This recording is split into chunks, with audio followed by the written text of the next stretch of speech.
Hi, everyone, and happy Tuesday. Thank you for tuning in to today's Rural and Small Town NACAC SIG Learning Lab. We are excited to present on a very popular topic that was requested multiple times from the SIG. And today we're going to be learning about crafting effective school profiles and counselor letters of recommendation. I'm joined by a few friends and experts in the field of college admission today, and I would like to start by allowing them to introduce themselves. Hi everyone, my name is Corinne Smith. I'm a Senior Assistant Director of Admissions at Yale University. At Yale, I've been there for 4 years, entering my 5th year now. I did 2 years at Northwestern before that. I currently cover the states of Michigan, Colorado, Kentucky, and Tennessee.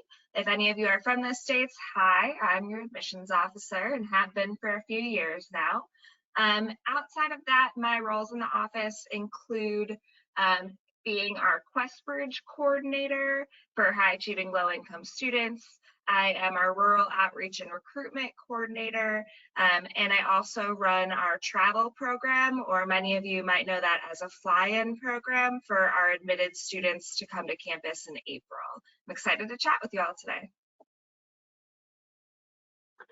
And hello, everyone. My name is Jonathan Gowan. I'm an admissions counselor at Trinity College up in Hartford, Connecticut.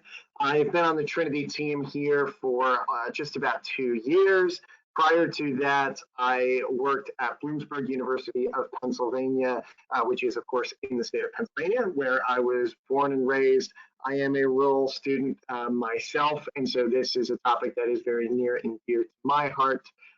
For Trinity, I am the I'm the representative for the states of Pennsylvania, Maryland, DC, Virginia, and West Virginia, as well as Westchester County, New York. And when I'm not on the road, when I'm back in the office, I am a member of our campus visit team. And so I coordinate our overnight and day visit program when under normal circumstances. That is, and I also work with Jewish student recruitment, and just recently I got the green light to lead our newly formed rural and small town access initiative. So really excited to take that on, as well as to be here chatting with you today. Thanks, Corinne and Jonathan. And many of you may know I am Dustin Lin. I am one of the co-leaders for our Rural and Small Town SIG. I am also the Director of College Counseling at Battleground Academy here in Franklin, Tennessee. Prior to that, I was at Shorecrest Preparatory School in Tampa Bay, Florida. And prior to that, I worked for a number of years at Vanderbilt University here in the broader Nashville area. So for today, we will be talking about how to create school profiles and counselor letters of recommendation. Several of you submitted questions prior to today's session, and we will try to answer as many of those as possible throughout. Additionally, there is the questions and chat feature, so if you have questions, please feel free to enter those. We will have time for Q&A at the end as well. To get started, we wanted to share a little bit about how we actually conceptualize how school profiles and letters of recommendation complement each other as different levels of advocacy toward assisting your students in the college admission application review process. So I like to think of it as a funnel. We have this macro view that is provided by the school profile that gives the large kind of 30,000 foot view take of the environment from which your student comes and the culture in which they have operated. So at that level, the school profile seeks to capture information about the high school itself, the student body, academic offerings, and we're going to focus a lot today on that socio-cultural context. So in essence, again, it's that bird's eye view of what's the high school like, what's the student body like, the academics that are offered there, and then what are the cultural hallmarks that describe that student's experience within their local school and local city, town environment as well. Then in that funnel, we drill down a little bit more to that micro view in the counselor letter of recommendation. It takes some of the same information, but makes it specific then to that student through giving an overview of that particular student's academics, their background, What are unique nuances of their experience? What's their home life like? What's their particular contribution within their own community, and how has that shaped them individually? What are their activities and what are their personal qualities? So again, if you look at these two things in tandem, you have this micro view of what's the broader landscape for the student. What are they navigating at school and in their community? And then the counselor letter of rec makes it particular and specific to that student. A lot of times folks will duplicate information from the profile into the rec letter, and to a degree that's fine, but keep in mind that they work together to give a holistic view of the student.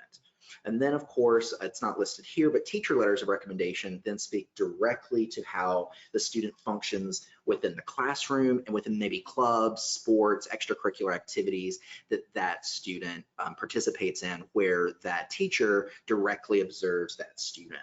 Corinne, Jonathan, anything you'd like to add here? Honestly, No, thank you, Dustin. It was wonderful. yeah, this perfectly captures exactly what we're looking for and how we view it when we read an application. Great. So moving on, to frame today's discussion, we really took a few pointers from our professional organizations and some information that's available to most folks. So here on the screen, you can see, per the College Board, that they encourage counselors to include a number of particular elements of information on the profile itself. A lot of these same themes are reflected by NACAC as well in their online guidance as well. You can also see at the bottom a link to go where you can go to learn more about what College Board recommends that teachers or counselors rather put on school profiles. And in addition to that, something that was requested prior to our session that we have based today's presentation off of is a lot of folks wanted a model of what to do. And here on the right side of the screen, Corinne, Jonathan, and I have spent the past couple of weeks reflecting over profiles that we have seen through admissions and in our own careers, through kind of wish list items that college admission counselors often request to have present on their school profiles, and then also several examples. So after today's presentation, you will actually receive an editable form of this. And throughout the presentation, we will be speaking to each element on this template that we've created in relation to all of the unique pieces that College Board and NACAC suggest that counselors add to their school profile. So again, after today's presentation, you'll receive a few things. One, a recorded copy of this presentation that you can watch back. Two, an editable copy of the template that we'll be showing today. And then three, a template that has some guidance as far as what information should be included, how you can illustrate particular elements of the profile, some pro tips, and those types of things. So if you have never created a profile before, this session is definitely for you. We've created a template for you. And in addition to that, if you already have a school profile or hope to improve it, we hope that today's presentation will enable you to think critically about your own profile and how you can actually improve it in the coming years. So one of the most critical parts of a profile is actually the contact information. And a lot of folks think that this is simply something that you have to list, and it is, but it actually functions to create relationships between you and admission counselors at universities. One of the reasons that I wanted Corinne to be on this presentation is because she is particularly good at forging relationships with counselors. And Corinne, can you talk to us a little bit about how through that relationship cultivation, this element of the profile has helped you over the years? Absolutely. I think that this is something, again, like Dustin said, that people are like, oh, it has to be there, but do admissions officers really reach out? Is it very important? I have to say that in the past 4 years, I've consistently reached out to teachers and counselors because of their letters of recommendation or to clarify information on them. And often that actually leads to developing really good relationships down the road. I almost think of it as a piece of social capital, right? Both for myself and the counselors. When the information is there, when I know exactly who to contact, when I'm able to get through pretty easily, either by phone or email with a question, I like to continue the conversation. I like to ask the question that I had about the letter of recommendation or about a student's grade or curriculum, and then learn more about the school if I can, or say, you know, I'm going to be down in Tennessee and I'm going to be kind of near your area. I'd love to stop by. It also makes it easier if a counselor and I have had that type of interaction, then when they might reach out and say, hey, we haven't had many people visit, or we are going to have a fair, are you interested in coming? I can be like, oh, well, it's Dustin who's asking me, of course, like we've gotten to know each other. I have many very close relationships with counselors around the country that have started because of simple emails or communication about something so small. And now we're having, in COVID, virtual happy hours with a few of us. So I do think that it's really important to keep this accurate and updated.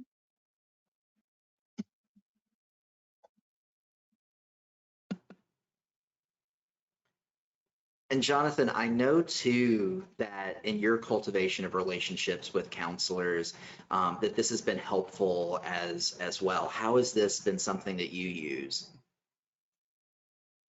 Yeah, thank you, Dustin. As Corinne was mentioning there at the very end, I think that under the circumstances, it's more important than ever that we have this information.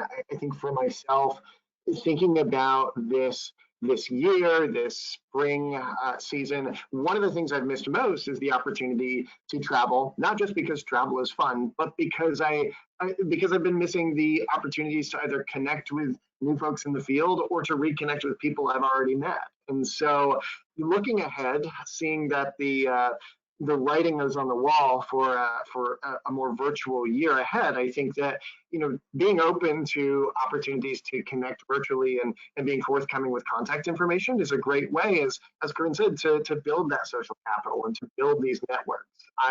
I've found that over the last 2 months, I have done far more, I've gotten involved far more with both the rural SIG as well as some of the regional ACACs that I'm a member of, simply because I've been craving those professional relationships more so than I have in past years, because I've been missing that. And so, you know, not only is this important in providing context as we evaluate students, but also in forging professional relationships. As Corinne has said, it is one of the things that we do value highly. Great, thanks y'all. And I think too, if you're sitting out there listening, I mean, we're hearing from two professionals from Yale University and Trinity, right? So I know that I've worked with a lot of counseling colleagues who think, well, I have to know someone at that school, or oh no, those relationships and connections are just, quote, for folks from certain schools. And I'm here to tell you that they're not. One way to get your information out there is to complete it on your profile, but then also to reach out to those counselors as well. And part of that getting us started in more of the meat of the profile itself is actually how a profile fits within the context of holistic review, and how understanding the high school environment and the broader community fits into that picture. And I know that, Jonathan, you speak to me all the time about your holistic review process and how helpful this information is. Can you share with the folks who are listening today how you actually use these elements of the profile in your review? Of course, yeah. I will tell anybody who will listen, be it counselors, parents, students, context matters. Context is incredibly important in our evaluations of students, and not just in the fact that we, you know, the common phrase is that we're taking a lot of factors into consideration when we make our decision. But the reality is that we're trying to learn this story and all elements of the story. And so to look at the slide that we've provided here, this is not a large section of the profile, and yet it tells us so much. Even the numbers on the left-hand side, these figures are going to show very clearly a bit about the college-going culture of your school. And so while it may look like there are quite a few data points over there, I look at every single one of those, and they are all important to me. You know, we are, for Trinity College, for example, we are incredibly focused on building a stronger pipeline and support system for our first generation and international students. So to see both of those figures right there, incredibly good context for me to know as I think about the transition of those students from the high school environment to the college environment, to think about, okay, these are students that might need that extra layer of support. Or to look at the number of students that are going on to attend either 4-year or 2-year institutions, that can be really helpful in figuring out, okay, what's generally going through the minds of students as they're applying to college? Are they alone? Or are there many of their peers that are considering institutions like us? This is all good information.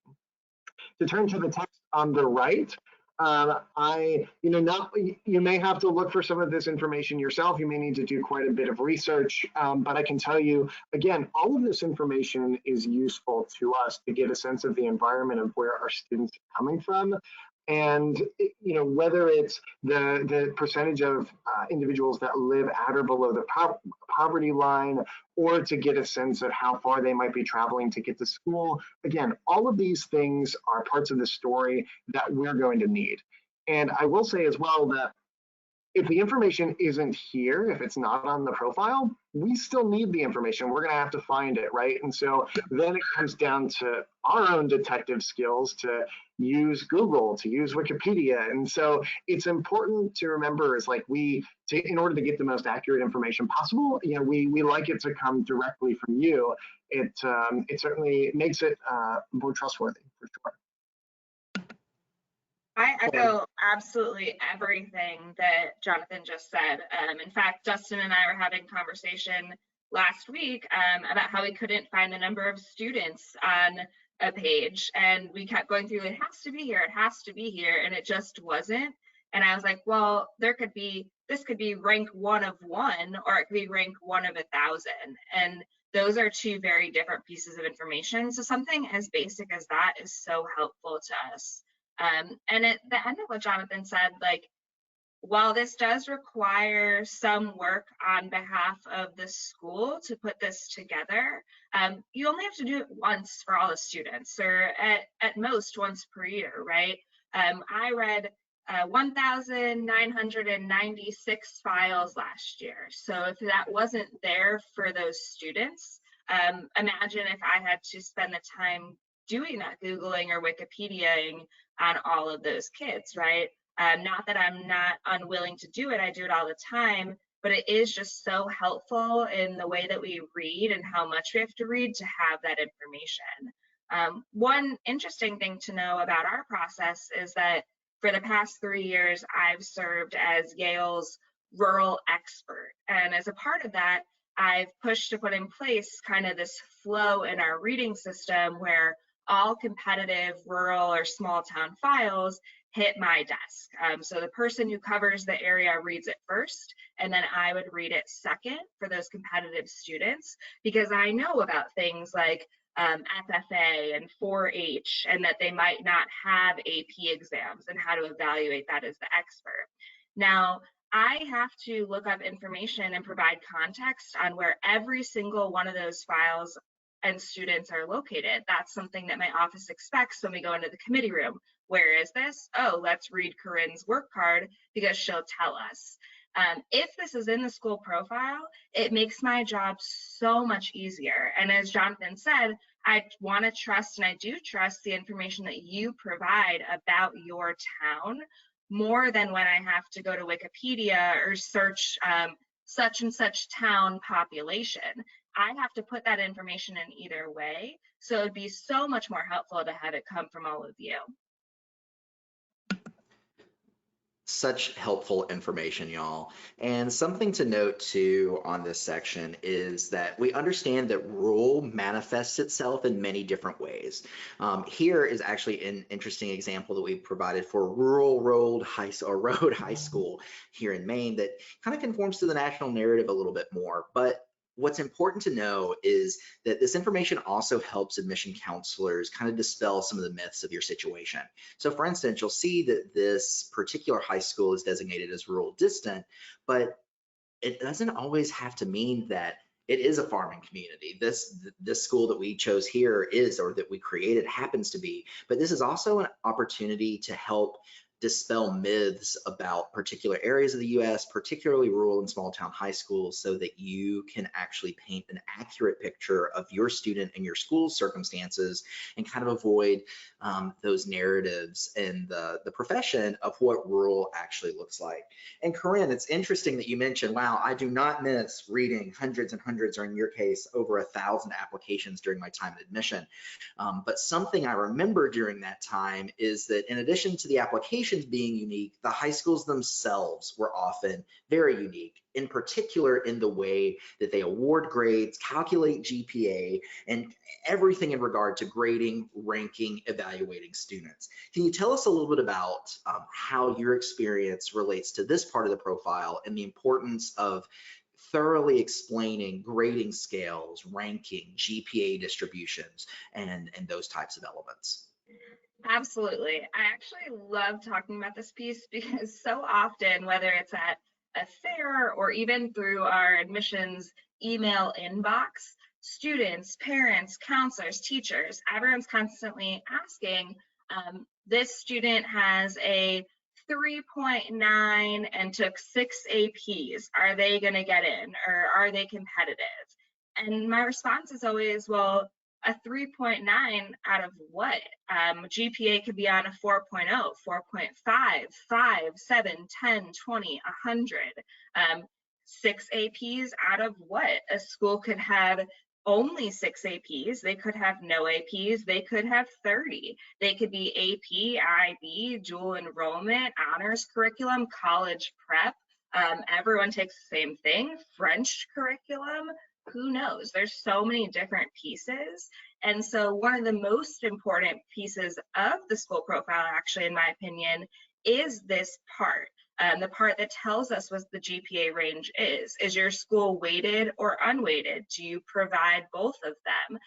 A 3.9 out of 4 is pretty great. A 3.9 out of 5.5, what happened there? Did the student just not take the rigorous courses offered? Was that not available to them? So this provides us great context. It also goes back to what I briefly mentioned before. On the right-hand side where there's quintiles, and that could be top 10%, top 25%. It doesn't really matter how you want to do it. But again, if there's one student and there's a school of 1 student or a school of 10 students, that's going to look very different than if that student has a 3.9, but that's out of 1,000, and that puts them in the 3rd quintile, right? So this really lets us evaluate the rigor of the student's course choice and kind of where they lie. A lot of schools don't actually rank anymore. So this is allowing us to kind of consider the school context as a whole, even if you don't want to provide a specific rank number. Great. Jonathan, is there anything different about your process or any insight that you'd like to add? No, in fact, the way that we evaluate students is remarkably similar. So I know Corinne has done a wonderful job of summarizing.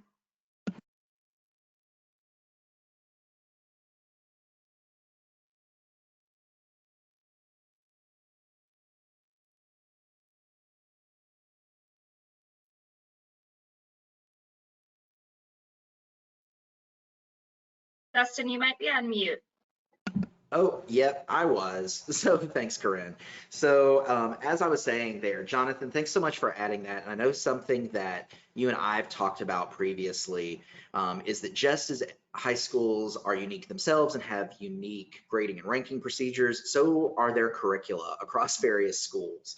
And so to that end, I know that you and I have talked about this element being very important in helping understand when evaluating a school. Can you tell us about how the display of the curriculum is helpful on the school profile and how you use it? Absolutely.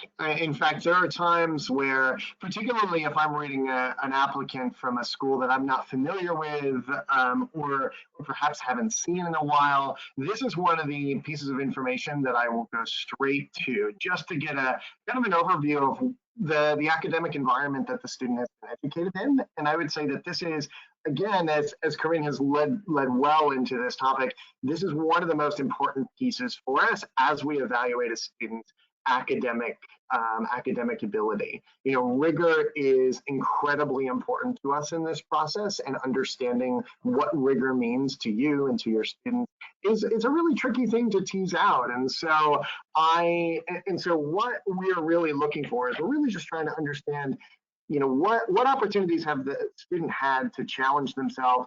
And when we're reading the transcript, how do we know that? And so, as Corinne said, there are well over a dozen different ways that rigor can be denoted on a transcript, everything from AP to honors to accelerated and advanced. And sometimes schools have many of those notations, and sometimes they have very few. And so because there is so much variability, this is one of the parts of the profile where I would really encourage you all, as you're tweaking your profile, as you're developing a new one, as you continue to work on them, this is an area where feedback can really be useful, to pass it along to admissions folks and say, would you mind taking a look at what we've created, and do you understand this? Like, imagining that you have no other context of our school at all, can you get a sense of what our curriculum means? And so I think that a couple of the really important points that I would make about a curriculum chart or table like this is really to encourage consistency. I think there have been times where I have opened an application and read a profile and look at a transcript, and I'll see that the abbreviations or notations are slightly different, and so that makes me wonder, and it can cause a little bit of confusion as I try to understand, okay, what does honors mean, or that has an asterisk and that has a letter in parentheticals, and so really trying to tease those things out can be challenging. And so I really encourage consistency. I would also draw attention to dual enrollment here. And so you'll see that a couple of these sample courses are denoted with a DE. And so you'll see when you receive the template of our profile that we make a comment that dual enrollment does vary almost school by school across the country. And so if you're at a school that does provide dual enrollment opportunities for your students, it'll be really important to add in an extra line item to explain how dual enrollment works, what institutions or colleges you partner with to provide that, so that we know, or so that we can accurately evaluate it in the context of everything else the students. Great. And so much of this information is actually straightforward. Your course offerings are your course offerings, and illustrating those can be a little less daunting than our next topic. I know that the first time that I created my own profile, I almost had the same test anxiety as when I took the ACT for the first time, because I was thinking, what do I need to display? How do I show my students in an accurate light, but one that also talks about and displays them in the best light possible for admission? And I think that that's something that many of us struggle with when we're creating our profiles. And this is something that Corinne, you and I have talked about a lot as well, particularly for students from rural areas where a testing profile might not always align with some of the schools. You two, for example, Yale and Trinity. Maybe share a little bit about the conversations that we've had and how this part of the profile can be constructed and used in admission. Absolutely. So, as we spoke about at the very beginning, context is everything. Context and background, high school, neighborhood, all of that is so important in our evaluation. This is not done in a vacuum. I don't open a student's file and say ACT or SAT score, GPA, they're in or they're out, or I'm going to keep reading or I'm not. We read every single piece of information in every single file before we come to a decision. So information like this on the school profile is so necessary for us. It lets us understand the type of context that this student is coming from, and to understand sort of what the expectation is in that area and if they may be exceeding that. So for example, at Yale, our middle 50% of our students, so that means 25% score higher, 25% score lower, are going to score around a 32 to 35 on the ACT, which is really daunting for a student that might come from a rural or small town school, or even an inner city school, or even a nice suburban school, right?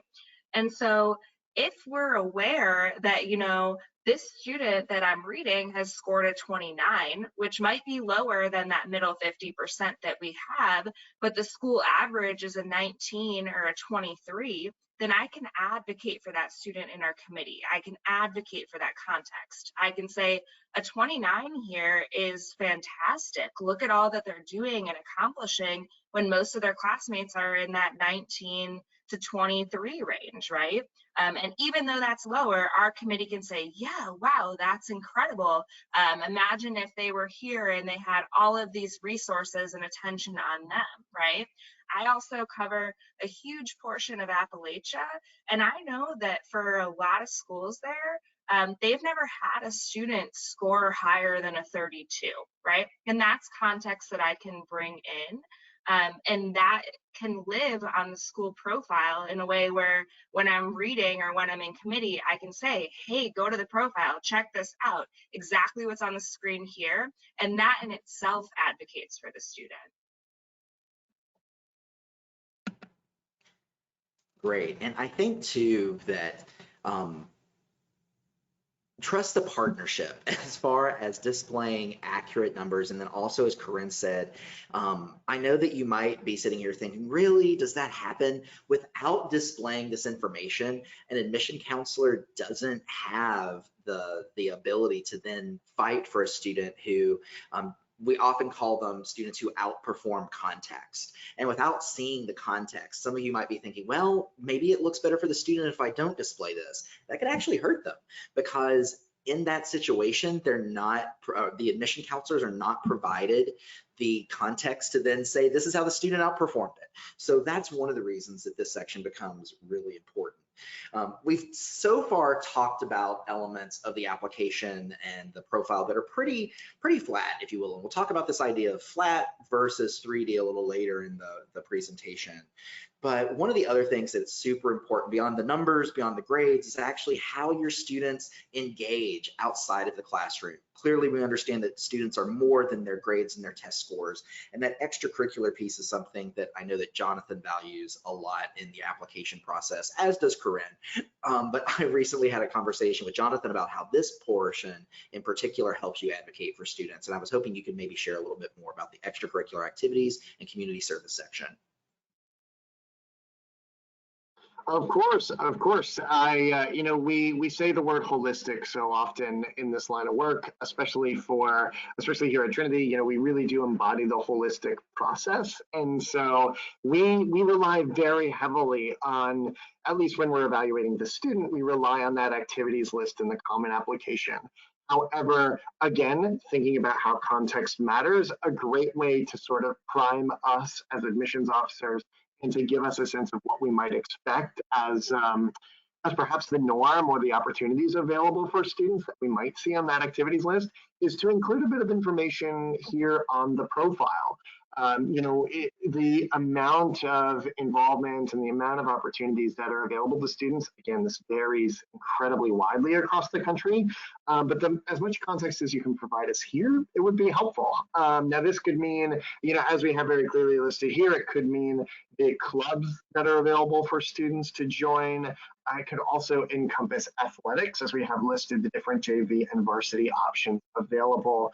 But again, the community service piece is an interesting one, as it is not uncommon at all for high schools to require some amount of service to be done by students for them to graduate. And so that last line is a particularly important one for us, as we're looking at an activities list, and if we see a student has done 20 hours of community service, that's great. We love to see that service, but if we know that they're required to do it, it's going to read a little bit differently than if we see the student has done 80 hours of community service and they're only required to do 20 to graduate. And so it's a small thing, but really one that helps us sort of get a bead on the level of commitment that a student has to their extracurriculars and sort of for lack of a better word, the sort of genuineness that they go about doing that. Now, I will say one additional piece that could be added in here, but also could be touched on even back in the beginning as you're giving an overview of the entire the community, the local community around the school, is the extent to which students participate in part-time employment or they have jobs that they do. I mean, knowing very well from my own experience, the first 3 years of my high school experience, I worked on a dairy farm that was right up the road. And my last year, I worked in a cheesesteak shop. And so that for me was a huge part of my high school years, and clubs were not. And so being able to provide that added layer of context here as well is saying that, you know, a large number of our students may not participate in clubs, but do pursue part-time employment. That is great for us to know as we're reading, as we're evaluating, so that we understand, you know, where these students are coming from. I have to echo that. One of the biggest things that always stands out on a student's extracurricular list in a Yale committee is part-time work. When we read that a student's working 10 or 20 hours a week, that's actually really impressive to us and something that we take into heavy consideration when thinking about the extracurricular activities. I also want to note that for some of you, this might seem like a really extensive list of activities. And for some of you, it might seem pretty small. You're like, I'm not sure how I can fit everything on there. Don't worry about fitting everything if that's kind of the situation that you're in. Talk about maybe some of the big ones that you have. But from some rural and small town schools, I've absolutely read school profiles where they only have maybe 4 clubs and 2 athletics teams, or maybe their students are going to another school to participate in football because they don't have enough students at theirs so they combine it together. That's perfectly fine. Just kind of let us know that situation so that we're not looking for something that you might not have. Great, thanks y'all. Jonathan, I am so impressed, friend. I too come from a rural background and somehow avoided the milking of a cow at some point in my life. So next time I go to Connecticut, I am expecting a lesson because I feel like I was gypped in my rural upbringing that did not happen. So as we kind of transition here, we're going to talk about our final kind of thoughts for profiles before we transition to counselor letters of recommendation. But I at least wanted to show you what you're going to receive after today's presentation. 1, you're going to get the recording of the presentation, but 2, you're also going to receive 2 Word documents. We chose Word because it's a little friendlier to manipulate. You're going to receive one titled Profile Template, and it is simply an editable document of everything that we've talked about. If you have never created a school profile, if your school does not have one, please feel free to use this, manipulate it, change it, make it fit for your context. Everything is created using text boxes, so you can go directly into them and edit to your heart's pleasure. Also within it, instead of simply leaving the text boxes blank, we tried to give as much leading information as possible as far as providing examples of what to include. We also included pro tips throughout. On our example, you saw that we mentioned the rural locale per NCES. We provided links to that. We also provided information throughout here that you can edit and make this your own. Additionally, you will receive a second document called Profile Template Completed Example, and that's the one that we have referenced throughout today's presentation. In my own writing of different things, I know that I always like to look at different examples to see what can actually be pulled or to kind of mimic that style if I've never written something for that purpose before. So this gives you the overall example that we referenced in pictorial form throughout the presentation as well. So shifting gears and getting back to the actual presentation, we wanted to talk a little bit kind of about our final tips and information to provide. And several of you have written in with questions throughout. We will get to most of those at the very end, but one that I definitely want to mention is actually in relation to this first point. Someone wrote in asking, how long does this need to be? I hear people say 1 or 2 pages, but some private schools with students who go to some more selective institutions upon graduation can have profiles that are 4 pages long. And I'll kick off by answering that one. When I first came to Battleground Academy, our profile was 4 pages long. And the previous admissions officer in me was just going crazy, thinking this is a lot. I have thousands of, or not thousands, but hundreds and hundreds and hundreds of files to read. This is all over the place. So one thing to note is to know how the profile functions within your community. So for instance, many private schools are schools that have an admission process or that do marketing to the broader community. Use the college profile also for marketing purposes. So in my opinion, that's often what makes it multiple pages long. You'll see promotional photos, you'll see information about the school, you'll see performance indicators that are important for that particular school within its local community. So if that's something that matters to your school, and it did for us, and I had the conversation with our admission department about how do we create pieces that work for admissions and how do we create pieces that are more usable for admission officers. So our profile was cut in half that really displays the same information that is on the profile template that we'll be sending out. So I would say most profiles, and please, Jonathan and Corinne, jump in here if you disagree or agree as you add your own points to this section for helpful pointers. 1 or 2 pages is definitely sufficient. Don't feel as if you have to write a book for your school profile. I would absolutely agree, Dustin, on your points. I think in my career so far, the longest profile I've ever seen was 13 pages. It was a combined transcript and profile, but it's a lot. 13 pages is a lot. And so I really do agree that, keeping it as concise as possible makes it more useful for us. It certainly doesn't hurt you or your students' chances at all. Now, one of the things that I would say, and I would add on to Dustin's points here, is that one of the ways that I found it helpful to conceptualize the school profile is actually by thinking about it as like the college essay for your high school. So many of the pieces of advice that we've offered today, and even some of the ones we'll offer in the next session about recommendation letters, they sound very similar to the things we say to students when they're writing their college essay. And it's because this is a document, it's information that, again, it sets the tone. It provides us context. It gives a voice to your environment and where a student has grown up and been educated. And so one of the ways that it might be helpful for you to think about it is imagine that this is a document that is going to behave much like and be read like the college essay is for your students. Now, in a similar vein, another piece of advice that I will often offer about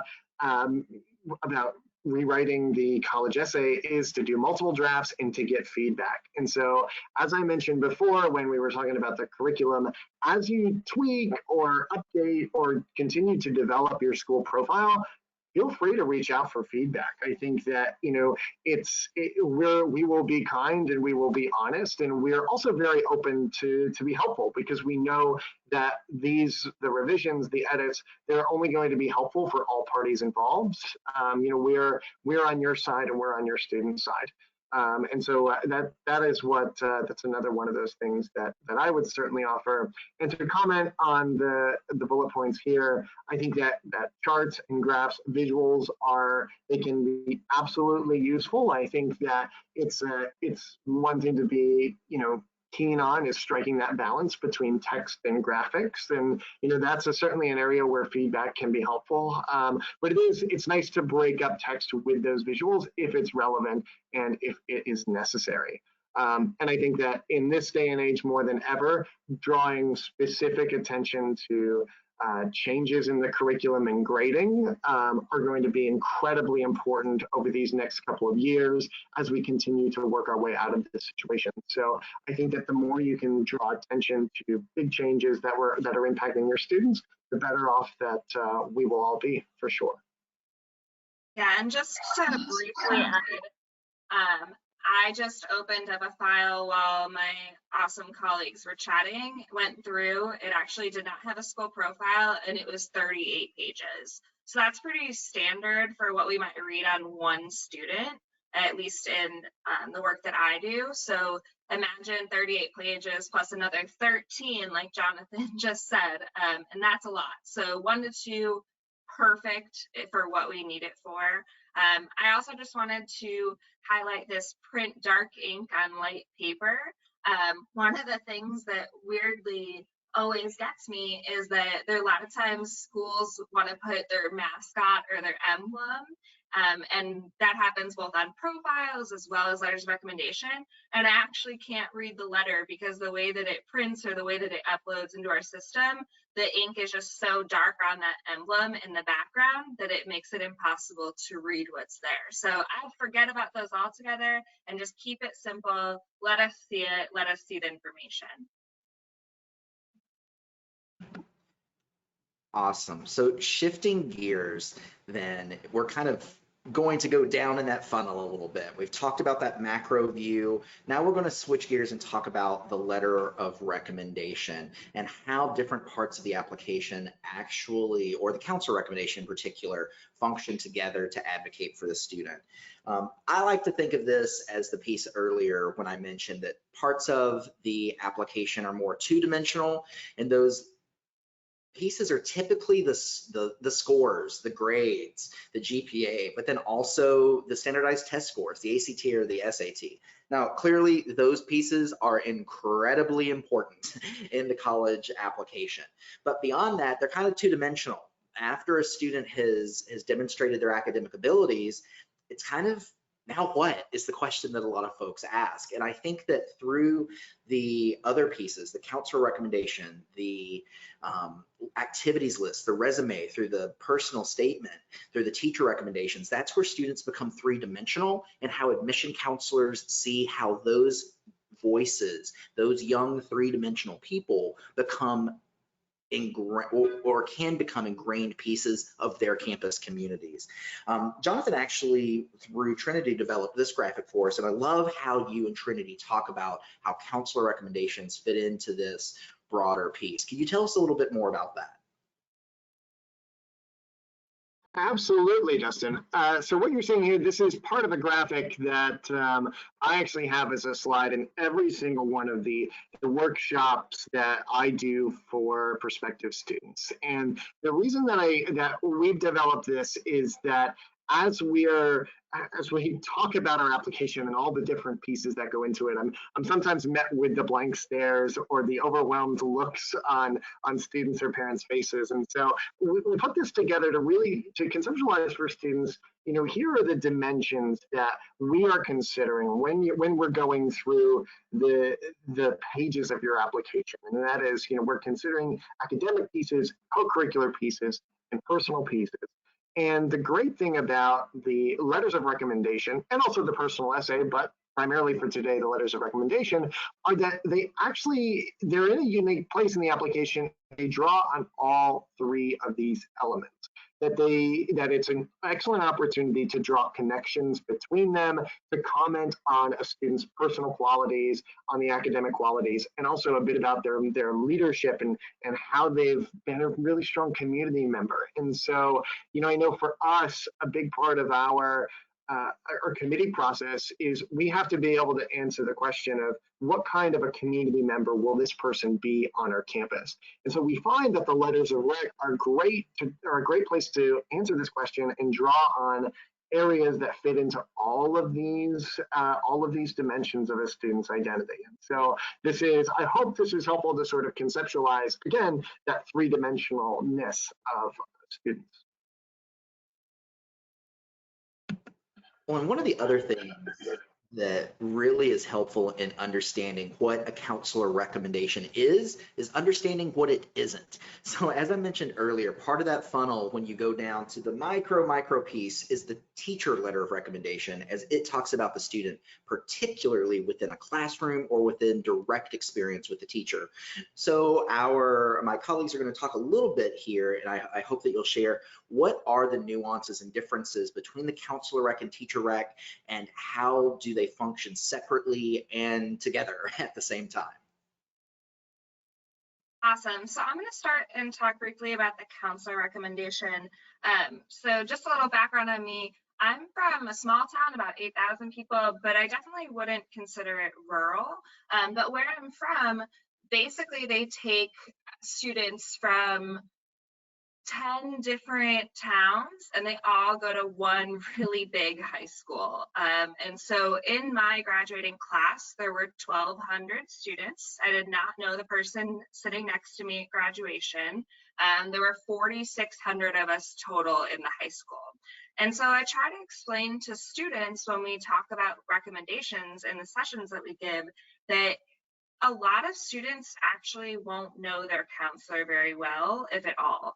Maybe they've known them their whole 4 years. Maybe it is a small town and a small school where their counselor or their teachers have known them since kindergarten, and they go to the same community theater and see shows, right? But for some students, and a lot of students actually, they might never meet their counselor until junior or senior year. They might have 1 or 2 yearly meetings, if any. They might even only meet them a few months before all of this is due. So when I talk to students about that, we say it's okay. And that's okay for you all as counselors as well. If you don't know the student very well, don't worry. We're not going to hold that against your student in the process. We're going to understand it. But we want to know why you don't know them. Do you have a big counseling load? Do you really only meet with students who are going through issues that you want to work with them on? Is college counseling just a small part of what you do? Because we know that counselors really do so much beyond that. And that's okay. So really what we're looking for in the counselor letter is kind of that broad overview of a student's time in high school. And even if you don't know them well, you can provide that to us, right? You can contextualize the students within their high school and their community, or you can just tell us a little bit more about that high school and community. Tell us about the amount of interaction that you've had with the student, right? Like I just said, do you know them really well? Have you only met with them a couple times? Both are fine, but just let us know. Don't try to write, I like to call it a form letter, where you submit the same thing for every student, where you kind of try to make it seem like you know them well. But if I'm reading 5 students from your school and they all have the same letter, I realize that it's probably not applicable or very helpful, right? One thing that we really do look for from the counselor letters is any circumstances that we should be aware of, any applicable information on family, living situation, health issues. Those are things that we really do want to hear from the counselor if you're aware of them. And sometimes the students will provide us that information and sometimes they won't. Sometimes the teacher will know about it and sometimes they don't. So if that is something that you're aware of, that is so helpful to us. And as well, especially in this year, if there's anything that we should know about their academics or extracurriculars that might have impacted their grades or impacted their ability to be involved. Did they break their leg in the middle of cross-country season and couldn't do it the next year? Just kind of those bigger overview topics that will be good for us to be aware of when reviewing the student's file. And to turn to the teacher rec side of things, some of you may be more or less involved in the training process or just in general the process of writing letters of recommendation from teachers for your students. And so a couple of pieces of advice that we would offer to you as you're working with teachers or perhaps you're training new teachers about how to write a rec is that these are really while the counselor rec sets the stage broadly for the student's experience in high school, the teacher recs really drill down into the specific academic details in that environment. And so one of the things I'll say that we utilize here at Trinity when we're evaluating applicants is what we call non-traditional predictors of success. You may have seen these on the previous slide. They were in that personal section. And what these are qualities that students exhibit that research has shown are more accurately correlated with success in and after college than other measures like standardized test scores and GPA. And so one of the ways that we identify predictors of success in our prospective students is by leaning really heavily on the letters of recommendation. And so you'll see in the third bullet there on the teacher rec side actually lists some of the different predictors of success that we look for and identify: innovation, optimism, empathy. Empathy is such a big one for us. And so, as you can tell, like these are not all directly academic. However, students can absolutely exhibit these qualities in the classroom. And so as you're working with teachers, I definitely recommend that you say to them, be able to provide specific examples. That last one, for instance, comfort in the minority of one, a great example of how this was demonstrated in an application is I had an applicant this year from Pennsylvania, and she was the only student of color in the entire high school. And both her teachers, both she and her own writing in the application, as well as the teachers and the counselor, were able to speak to, how this identity really provided her an interesting experience in high school, both at times feeling somewhat like a token, but also like an advocate and giving her and feeling like she had a really powerful voice. And so teachers were able to speak to how she could provide a really interesting counterpoint in in-class discussions. And the counselor was able to talk about how that perspective gave her amazing leadership skills in student government. And so that is one way, as we see these examples being played out in letters of recommendation, we can identify on our application and say, oh, boom, that student has comfort in the minority of one. They are going to bring that to our community. Great, thanks y'all for differentiating these different types of letters of recommendation. I also want to give a little bit of a status update. Clearly, we are coming up at the 12 o'clock hour. We are comfortable hanging out. Clearly, we have more information to talk about counselor letters of recommendation, and we want to make sure that we answer your questions. So please know that our presentation will forge ahead. If you do need to go, we understand that folks have different schedules. Please know that the complete recording will be sent out this afternoon, but we don't want to truncate today's presentation because, again, this is frankly the most popular topic we have been requested to present on at the SIG. So thank you for continuing to hang out with us if you're able, and please know that the complete presentation will be sent out for those of you who have other afternoon or morning plans. We completely understand if you have to leave us. From these points, we have some general advice too, and I will kind of start off. Clearly you can read some points here, but we want to share some examples from our own experience. In my college admission counseling office, at least, I am pretty direct about saying our letter needs to be one page. And that was one of the questions too that someone wrote in. I saw earlier that said that folks should write letters of recommendation that are single spaced in front and back. And I, again, flash back to my time in admissions thinking, wow, that is so much to read.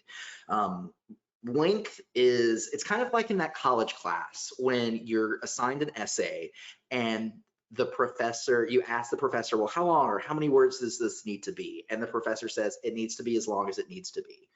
And to that end, I often think about most letters of recommendation should be a page long. Simply because I know some admission counselors through my years of experience will talk about they'll skim letters of recommendation. They'll read it, and if they're not finding, they'll start reading it rather, and if they're not finding helpful information, they might not finish the letter of recommendation. If they see a longer rec, they might, again, just skim it. So I think to know that, again, admission officers are committed to giving thorough evaluations. I think it's our job as counselors to also give them information in a succinct, purposeful manner. And I think that most recommendations should be about one page. We do say two if needed there because, again, it needs to be as long as it needs to be. So if you have students who have particular contextual factors that need to be considered, if they've had a unique situation, it's all the ifs, right? If a student has a lot of ifs that need to be addressed, please address them. Don't stick to one page simply because you think, oh my gosh, it cannot be over one page. Again, it needs to be as long as it needs to be. I hope that makes sense. Corinne, Jonathan, anything to add to that or other particular examples related to these points that you would like to throw out there? I would just say, do not make it smaller to fit on one page. I've already had to switch to blue light glasses in the last year. I already blow these up as big as possible. So honestly, one page is great. But if that means that you're going to make the margins tiny and you're going to make the font size 8, put it the normal size or even bigger than the normal size and put it onto 2 pages, because please help protect my eyes. That's all I can ask for. I think that's an excellent point, Corinne. I know that my posture gets much worse during reading season as I'm hunched over my computer screen. So I am definitely I'm a big advocate for making sure that it is still very easily readable, even if it means it spills onto that second page. I would draw attention to the second point, the second bullet point on the lower category there, where we encounter difficulty about long personal background. And I say this is perhaps one that is relevant at times to teacher recommendations, in that much like the personal college essay, I always tell students that it's the personal essay for a reason. It could be about you. The letters of recommendation are exactly the opposite. It is all about the student. It should be all about them. And so I have read teacher letters of recommendation about the 20, 25 years of experience they have and where they were educated and all the different places they've worked. And while I appreciate the context, it is so much more valuable to have more examples of what the students' qualities are. And I would definitely encourage you, as you're working with your teachers and as you're crafting your own letters, really to focus as much as possible on the student and provide context about your own background to the extent that it's relevant and necessary. Right. And one other thing that I frequently hear from both of you and from all admission counselors really when I speak with them is that the cornerstone of a good letter of recommendation, and something that I talk with teachers and not only teachers, because I think this is good advice for the counselor rec and also the teacher rec, but counselors in my office, is this show don't tell philosophy, right? A lot of times I think folks focus on a letter of recommendation as an evaluation, and it's really not. It's about a letter of recommendation. You're recommending the student, and by doing that, use of example and anecdote and evidence is super important. And this is often what we see as far as what makes the difference between a great letter of recommendation and one that can be more successful.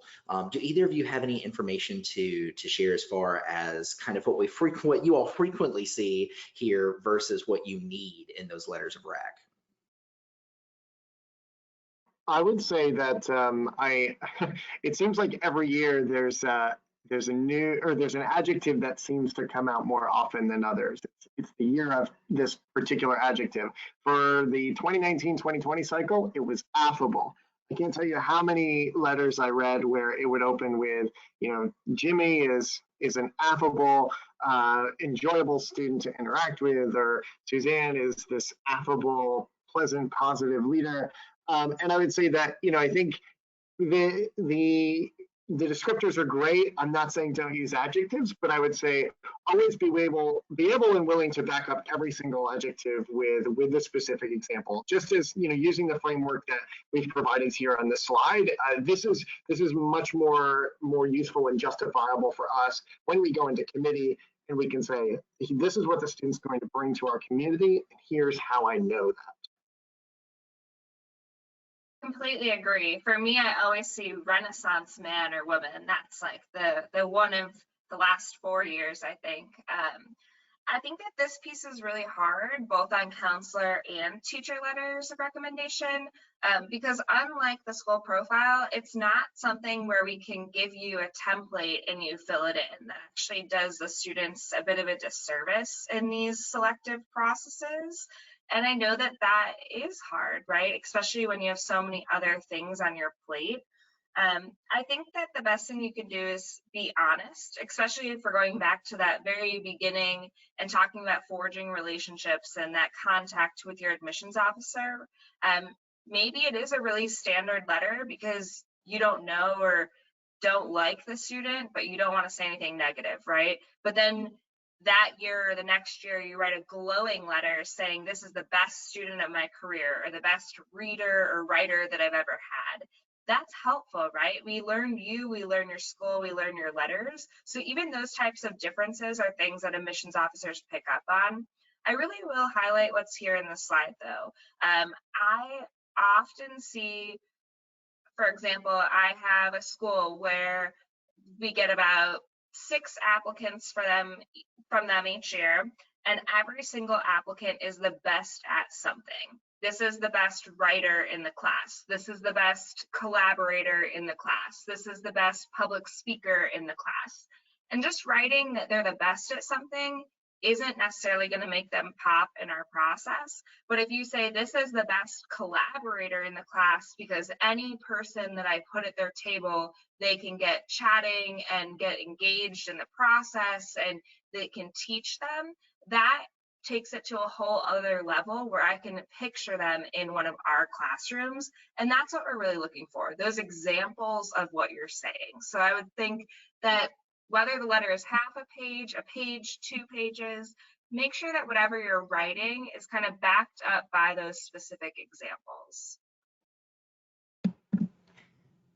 Thanks, Corinne and Jonathan. One of the other things that we discussed when putting together this presentation was beyond the scope of this was actually talking about format. And one of the topics that's gotten really popular lately is, should letters always be narrative, or can you incorporate elements such as bulleted information as well? And yes, you may. You absolutely can use bullets to the degree that they are effective. Counselors care, or admission counselors rather, care less about the format and more about the content. So a couple of examples that I pulled from letters of recommendation that I've written previously are here. There are 2 times in particular when I make use of examples of bulleted items in my letters of recommendation. Some schools will have different sections. They might say academics and then bulleted. They might say extracurricular engagement and then bulleted items. For me, I find it, I'm a fan of writing a narrative letter, but for me, if there's something special about a student that I want to spend most of my time writing about, I know I have to talk about the academic piece of the student as well. So here you'll see where I've taken examples to highlight or taken the opportunity to highlight particular academic examples about the student. And then I spend the rest of my letter talking about the unique qualities that help the student fit into the school that they're applying, or if they have other special elements of their personality or background too. Another time that I think that bullets are particularly helpful, as you can see here, is a student who has had a particularly negative or tumultuous home experience, or a context that really needs to be known in order to appreciate fully the nature of a student's accomplishments. I feel like that bullets here allow us to share information as well. Something else that someone asked in the chat that I think is important to give here in this example as well is that sometimes you're going to talk about sensitive topics in a letter of recommendation. And I think, and I would love to hear briefly from Corinne and Jonathan about this too. But one, I never write, and I would never recommend that someone writes information that is something that a student does not feel comfortable being shared. If all of these elements, for example, were things that I checked with a student and family that they feel comfortable sharing as well, I know that some schools will have a release letter that they will actually have a student or parent complete, allowing them to release that information, particularly around mental health issues or learning disabilities. So I would say that's not off limits, particularly if it helps explain the educational past of a student, if there's an upward trend, if their grades tanked in a particular semester, or if it is something that is important to understanding that student situation. But I would say proceed with caution, right? Making sure that you get permission, making sure that the student's on board, making sure that the family's on board. And sometimes that does involve a letter. As far as bulleted lists, Jonathan, Corinne, anything you want to add there before we move on?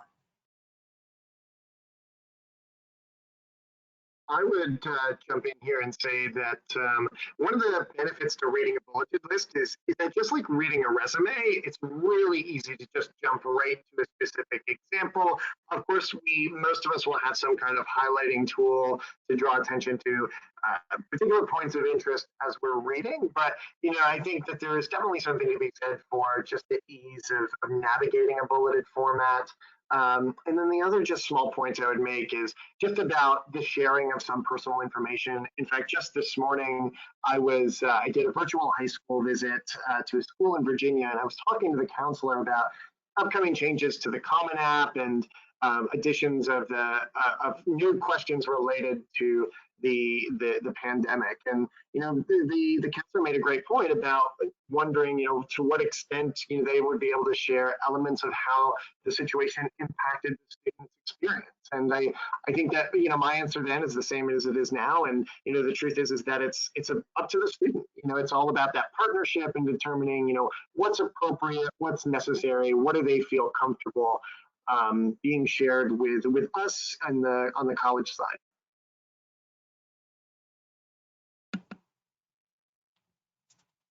Great. Okay, moving on then is an example of where we see kind of that standard and what can be better. We've already talked about this a lot, but we wanted to share an example too, kind of from that framework that we gave previously about the showing rather than telling.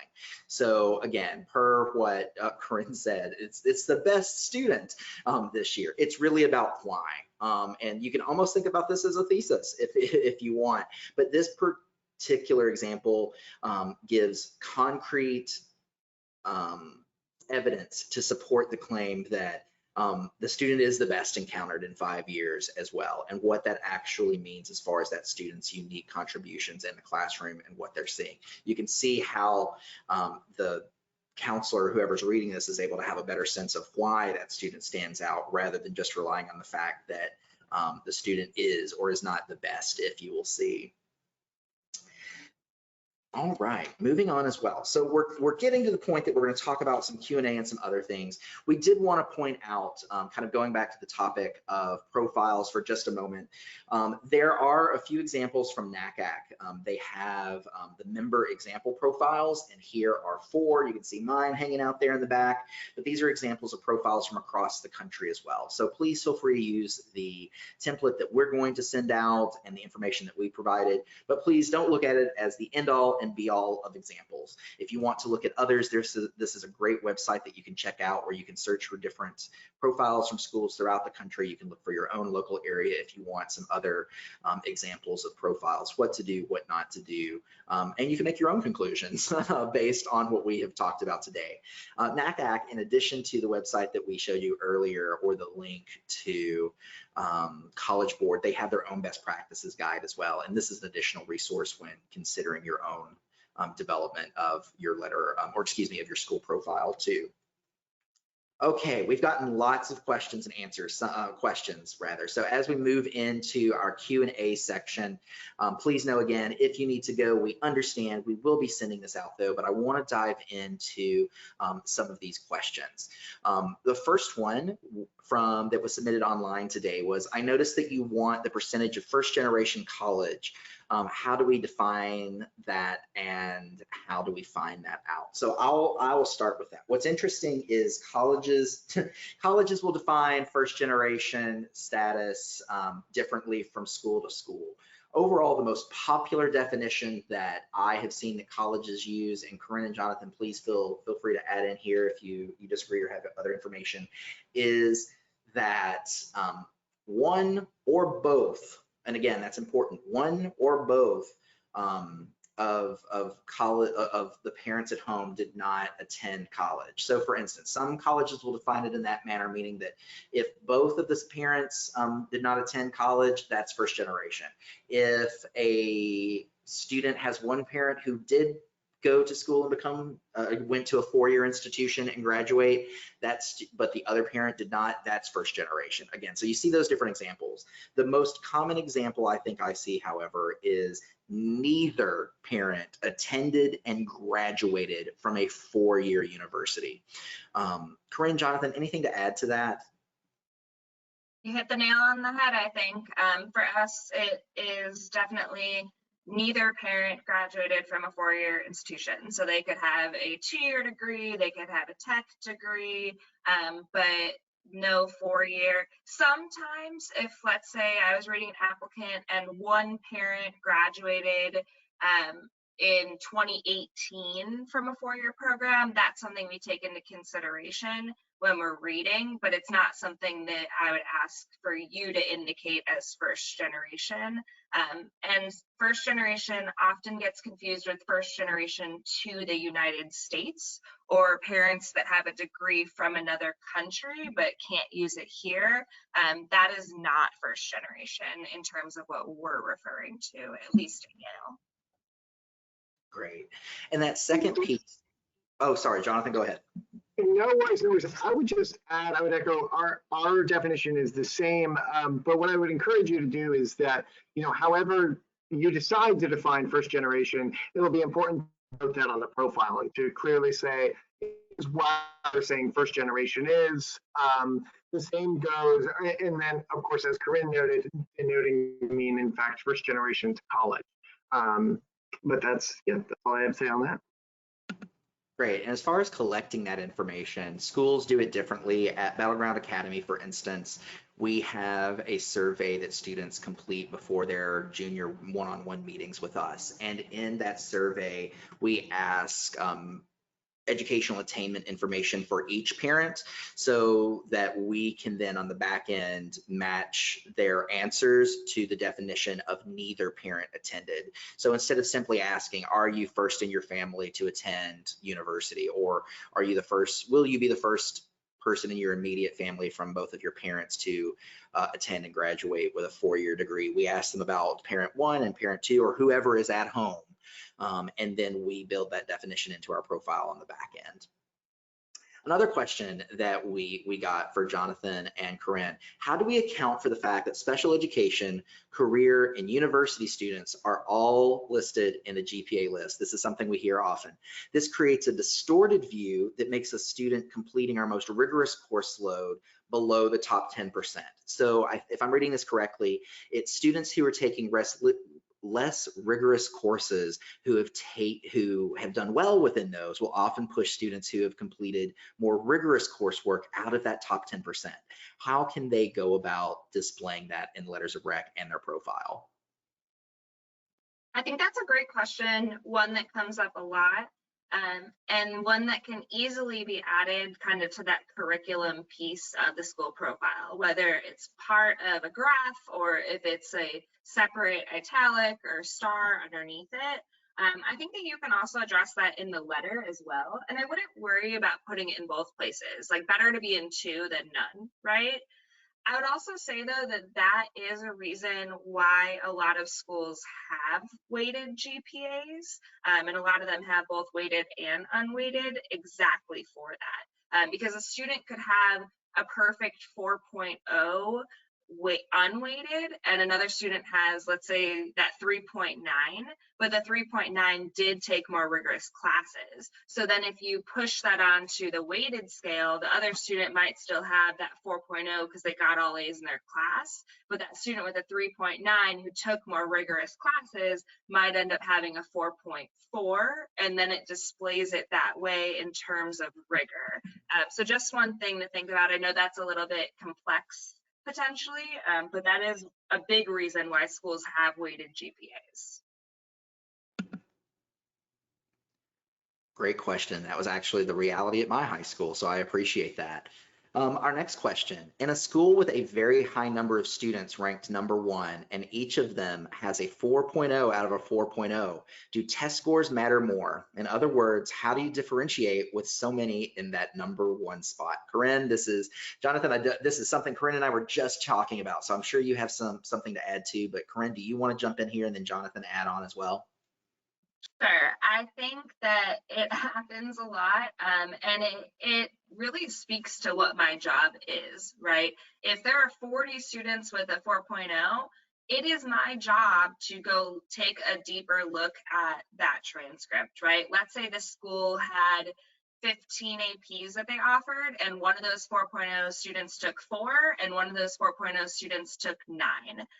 We're looking at rigor there. We're looking at potentially test scores, but it's really going to come down to what were the courses that they took and how did they do in them, more than necessarily the test scores. Because honestly, I do have a school that sends me 40 students that all have a 4.0, that are all ranked number 1, and that they all have basically perfect testing. And so I have to do a deeper dive. And I also have to rely on those letters of recommendation to tell me how the student does in the classroom. In some ways, it almost throws out the rank altogether and just makes me be a better admissions officer. But I would also love if there was a weighted GPA to make my job a little bit easier. And I'll jump in and just comment briefly on the testing piece. I mean, being that Trinity is a test optional institution, and we have been for a number of years now, we really don't look to testing to kind of be a, I don't know, for lack of a better word, a tiebreaker in that sort of situation. Much like Corinne said, we're really, again, we're taking that deep dive into the transcript, into the profile, really assessing, okay, to what extent did these different students challenge themselves with the opportunities that they had available? And again, I think this is also where the holistic review really shows its strength, and the fact that we're able to dive into other parts of the application to inform us as well, as we're looking at their leadership, as we're looking at the kinds of involvement and impact they've had on their community. I think that's really where the strength of the holistic review is, in that we can differentiate widely between students that occupy a very tight margin on the GPA scale. Great. Moving on, questions that I know that are on many folks' mind right now. It's actually heavily on mine as I begin thinking about our school's profile this summer and future letters of recommendation. We got several questions prior to the session, and even in the question and answer functionality about how does COVID-19 play into all this? What should counselors be thinking about on their school profiles, as well as their letters of recommendation for particular students? So for instance, if a student had a particular situation related to COVID-19, maybe a parent lost employment or something along those lines, what should counselors be thinking about in relation to profiles and their letters of recommendation to account for everything going on in the world with COVID-19? Yeah, so go ahead, Dustin.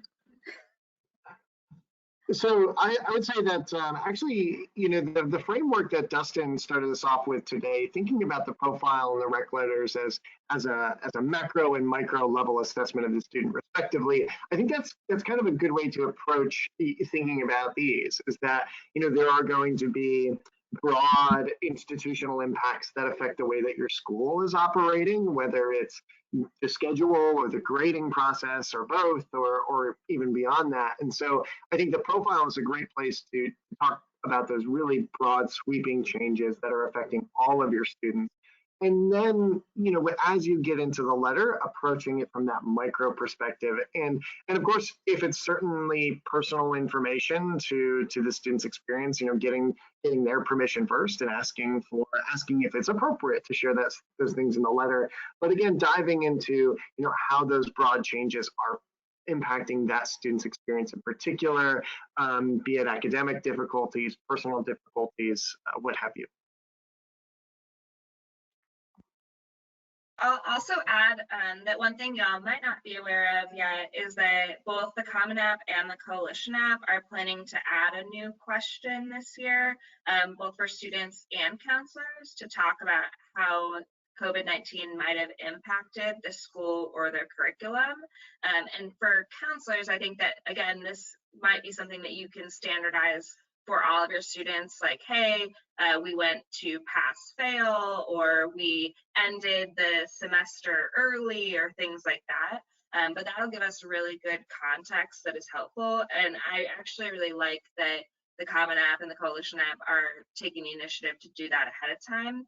As far as the student part, I am a little concerned that it's just going to be something that the students see as required for every student, where we really just want to know if they did experience a big shift, if both of their parents or one of their parents lost their job, if they no longer could take the classes that they were planning to or needed to graduate, things like that, just the larger scale. But I do think it's helpful to know that that will be there. So if you're not necessarily specifically addressing it in the letter and you continue to write letters as you already have, it's okay, because there's going to be a separate place for that.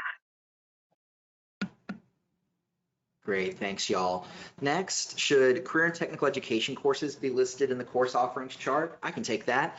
As you will see on our template, we absolutely included those. If those are courses that are available to students, they should absolutely be listed. Some schools I know too, particularly in rural areas like my high school that I attended, will have a relationship with a local career and technical education center as well. And you can list courses from that institution on your profile as well. I think it's just important to, as Jonathan alluded to and Corinne, just make sure that we or they, wow, not a reader anymore, that they as admission counselors will know how are they factored into GPA, how are they awarded credit, how are they awarded grades as well. Because again, if it's a course that a student can take and it's listed on the transcript and you do have a thorough listing of courses available at your school, it's perfectly fine to list career and technical education. Also, and this is a question we thought a lot about before this presentation and whether we would recommend it.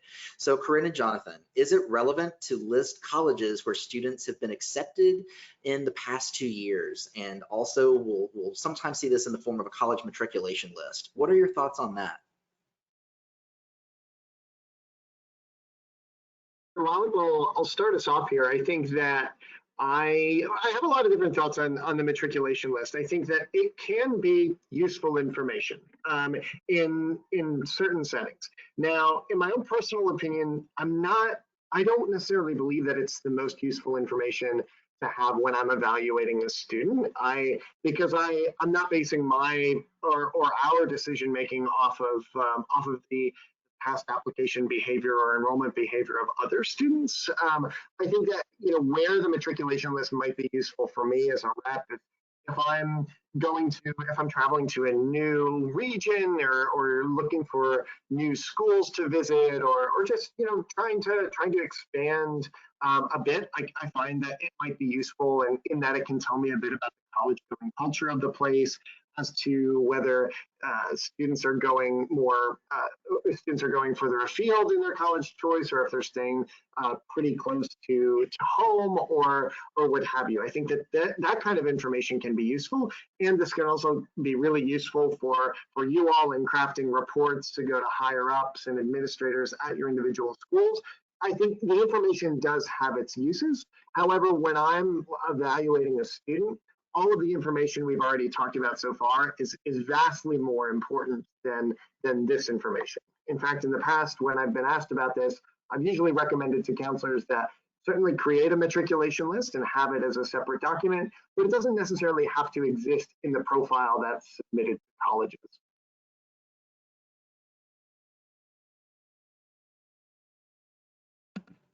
Great, and we have time for a couple of more questions. So one, and actually this is one that was submitted, and I hear this so frequently that I would just love to hear two college representatives kind of assuage this concern. Where is it? Do admission reps really read and take into account counselor letters of recommendation? And if so, is the NACAC letter of rec template preferred or a narrative? I'll take the second part of that. Again, I think that any format, whatever works for you and your community, as long as you're speaking to the elements that we've described today, that's something that's going to be read and help advocate for your student, absolutely. So format matters much less than content, and please consider the information that we've shared today informing your letter. But as far as are they read and do they matter? Corinne, Jonathan, what would you say? Yes. I think that this is going to vary by school, but generally the more selective the process, the more these are going to matter. And in our process, they matter a lot. We are looking for not just the student to provide those basic things like their extracurricular list and their transcript and their conversations about themselves, which aren't basic, which are important in their essays, but we want to see other people's thoughts and opinions about the student. We want to be able to confirm what we think the student is telling us or what we think we glean from the file. And the only way that we can do that is from people who know the student well and that third-party opinion. I have written to and had phone calls with so many teachers and counselors over the past few years, I could not even put a number to it. And every single time, or the vast majority of the times, I'll get a response that says, thank you for following up, or I didn't realize that my check boxes were actually reviewed. They truly, truly are in our process. And in that committee room, I would say on any student that we're discussing, when we're digging into that file, they're going to want to see at least one of those letters of recommendation and hear from someone that knows the student well.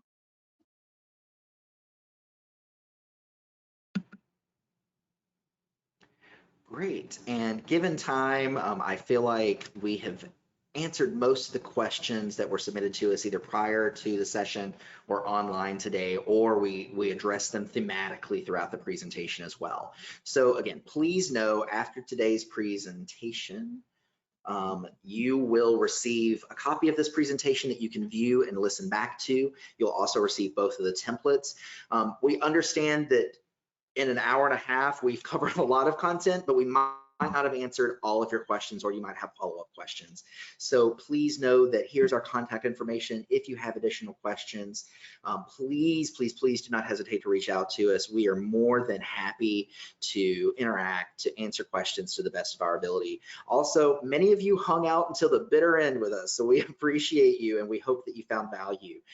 Before I end today's presentation, though, I definitely want to turn it back over to our co-presenters, Jonathan and Corinne. Any final thoughts, any information you would like to leave us with?